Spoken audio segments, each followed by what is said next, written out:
Would you ever want to visit the creepy dungeons and cramped cells where serial killers tortured their victims? Today we'll delve into the grim world of maniacs Maury Travis, and you'll feel the full horror of these places. Imagine renting a cozy house on the outskirts at an affordable price. You're enjoying the fresh air, birdsong, and scenery when suddenly on the TV crime news, they show your home, calling it Travis's House of Horrors. Maury Z. Travis was born in St. Louis on October 25, 1965. Until age 11, he lived with his parents Sandra and Michael in the Carr Square housing complex. In 1976, as suburbanization began and city dwellers fled en masse to the suburbs, tired of noise, smog, and lack of greenery, the Travis family also bought a modest ranch-style house in Ferguson, hoping for a more comfortable life in nature, away from the urban center.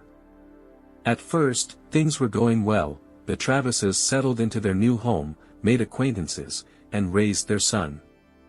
Maury was remembered by neighbors as a very quiet, withdrawn, and shy boy, a sweet child with a kind heart. No one could have imagined that he would later become a brutal monster. Apparently, the move somehow affected Maury's parents, because 2 years later they suddenly divorced. The boy remained under his mother's care. His reclusiveness intensified, as he changed several schools during his childhood and youth. Maury didn't appear in a single photo in school yearbooks. It's not for nothing they say that still waters run deep. This saying perfectly fit Maury Travis. Outwardly, he seemed a quiet, modest teen who wouldn't hurt a fly, but sinister thoughts lurked in his mind. From age 13, Maury became interested in the topic of death, fantasizing about how he could kill someone. The boy acted out his sick dreams on nearby animals. That's when neighbors' cats and dogs started vanishing. After finishing school, Travis joined the army. He served 2 years as a medic and dental assistant. Upon discharge, Maury briefly worked at a transport company, then volunteered at a local nursing home. That's when the young man realized his life consisted of random episodes with no common direction. So at 22, Travis enrolled at Morehouse College in Atlanta, Georgia. It would seem the guy was on the right track, but he quickly went downhill, getting hooked on drugs. Where would a student get money for this harmful habit? Needing cash, Maury turned to crime. While home on spring break, he robbed 5 different shoe stores in North St. Louis over 8 days. Travis was quickly identified when a witness to one of the robberies described him and named the car make. Police arrested Maury, and he immediately confessed to everything. In court, trying to evoke pity and a lenient sentence, Travis claimed he was drunk and remembered almost nothing about these crimes. For the heists, he only used a plastic toy gun and thought he'd get away with it. In addition to the image of a reckless student, the judge received several letters of support from Maury's acquaintances. They said the illegal acts did not reflect Travis's true nature, that he was actually a good guy pushed to crime by drugs. The letter writers urged the court not to punish the young man harshly, but to offer him help. Appearing before the judge for sentencing 6 months later, Maury stated he had gone through rehab and was now living a healthy lifestyle. He had dedicated all this time to becoming a productive member of society. William Clay, a former congressman from Missouri, even spoke in his defense, sending the judge a letter asking for leniency. The politician assured that Travis posed no threat and asked to give him probation with a condition of volunteering at a charitable organization. But the judge was not moved by these letters supporting the defendant. He sentenced Maury to 15 years behind bars, 4 months before the guy's 24th birthday. Travis never expected to meet this date in a prison cell. So he immediately began trying to get the verdict overturned. After 2 months in the correctional facility, Maury wrote the judge a desperate letter, pleading to soften the punishment and describing the horrible conditions of detention. He complained of daily suffering and thoughts of suicide. Travis sat in his cell all day, crying over his fate almost every night. He also mentioned harassment by other inmates, disgusting food, and a total lack of conditions for a normal life. At the end of the message, Maury begged the judge to give him another chance, replacing the 15-year term with 120 to 180 days. This, he claimed, would be enough to learn his lesson. But the pleas for leniency went unanswered, so Travis had to adapt to his new environment.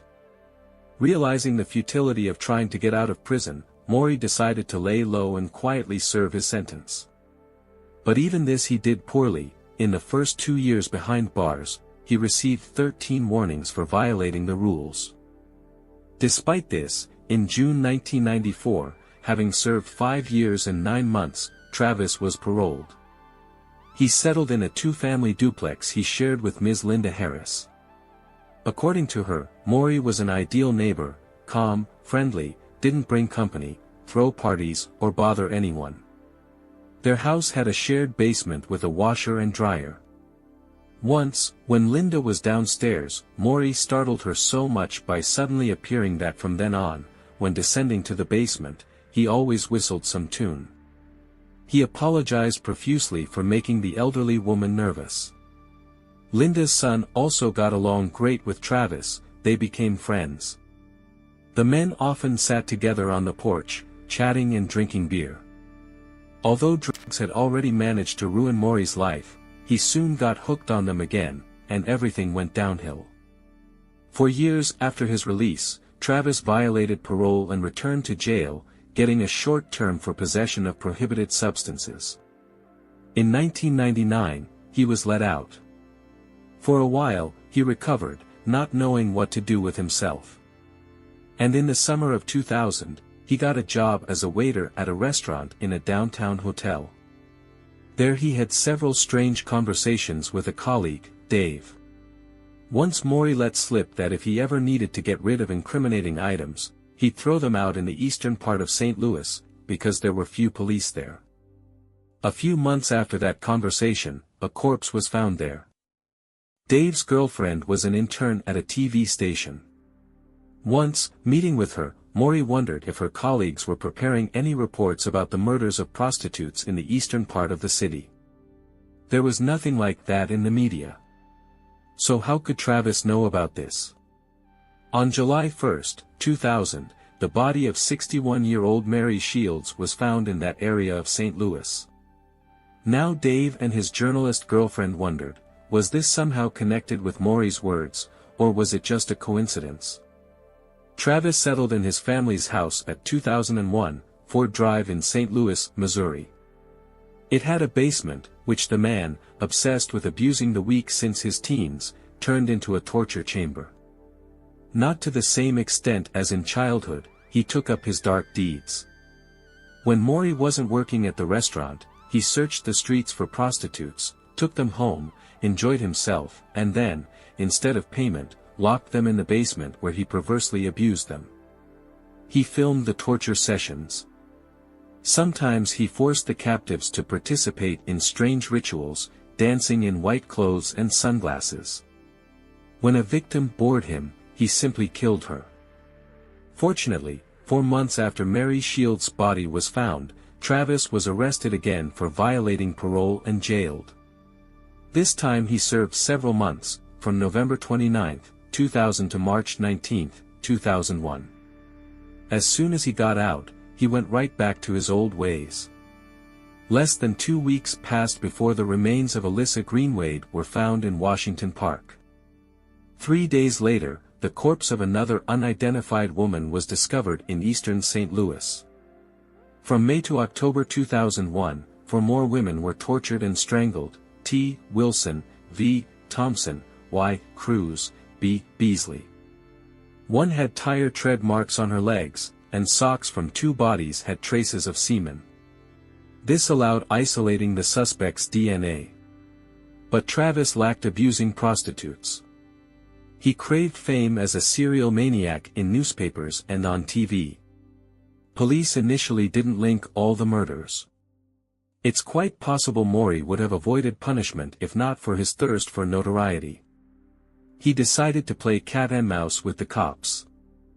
Recently, a newspaper published an article about his victim T. Wilson.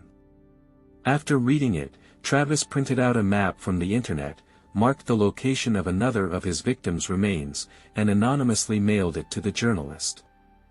The first phrases clearly showed Maury felt no remorse for his deeds. He was proud of the crimes and sought infamy. The reporter immediately gave the strange message to the police. Investigators searched the specified place and found the skeleton of an unidentified victim.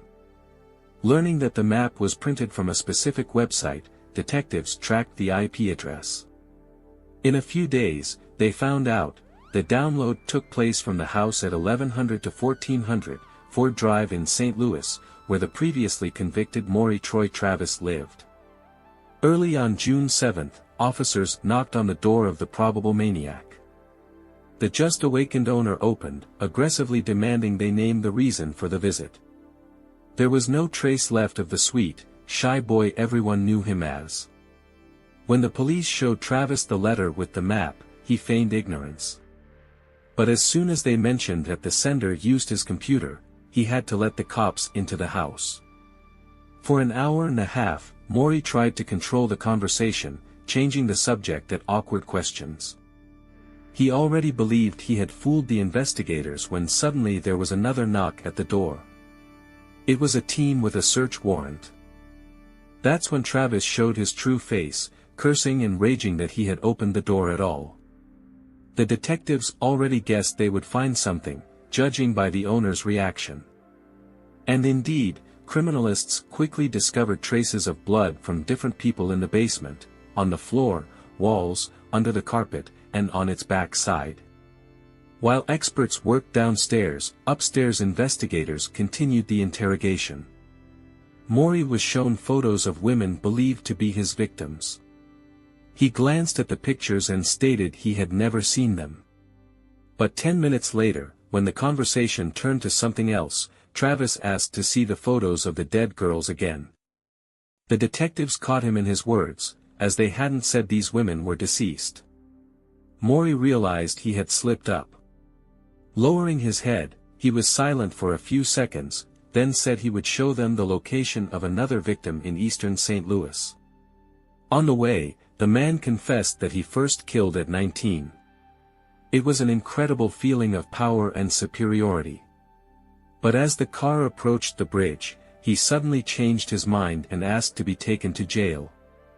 The investigators understood that Travis would show them nothing, so they took him to the station for interrogation. To get a DNA sample, the cops pulled an old trick. They gave the suspect a soda. As soon as he drank it and threw out the can, they retrieved it from the trash and sent it for analysis. The DNA matched that found on the victims' bodies. They also confiscated Travis's car. The tire tread pattern matched the imprint on one of the murdered women's legs. Thus, Maury was linked to 3 specific women. The search of the house on Ford Drive continued. Experts found cassettes, one labeled DNA Wedding. At first, it indeed showed a wedding, but after a few minutes the recording changed. Now there was a woman chained to a pole. The subsequent footage was so shocking that the officers who viewed it were advised to see a psychologist. After these videos, the number of Travis's probable victims rose to 12. In Travis's house, they found torture tools, a stun gun, clippings about his crimes, and tapes of him abusing captives. Maury not only physically tormented the victims, but also psychologically abused them. In one video, he mocked a woman, asking if she wanted to say something to her children and who was raising them while she was in his house. After the abuse, Travis killed the victims and dumped their bodies on the eastern outskirts of the city. Hearing the charges and seeing the evidence, he realized he would lose the case. Maury didn't want to spend the rest of his life in prison, knowing how hard it was there. Despite warnings about increased supervision of Travis, security measures at the St. Louis County Jail were insufficient. On June 10, 2002, before his trial, Maury took his own life by hanging himself in his cell with sheets. He left letters to his mother apologizing for the pain he had caused. In the letter, Travis described fantasizing about such things since age 13. He didn't understand where these thoughts came from in his head, never felt normal or happy. Maury considered his death the best way out of the situation. He didn't say a word about the victims, didn't regret the murders, didn't repent. He didn't care that he had hurt anyone except his mother. The true number of Travis's victims will remain a mystery. In the letter, he wrote about 17 women killed, but some believed there were up to 20 victims. 12 years after Maury went straight to hell, his last home was put up for sale. Katrina McHugh rented the place, not knowing the history.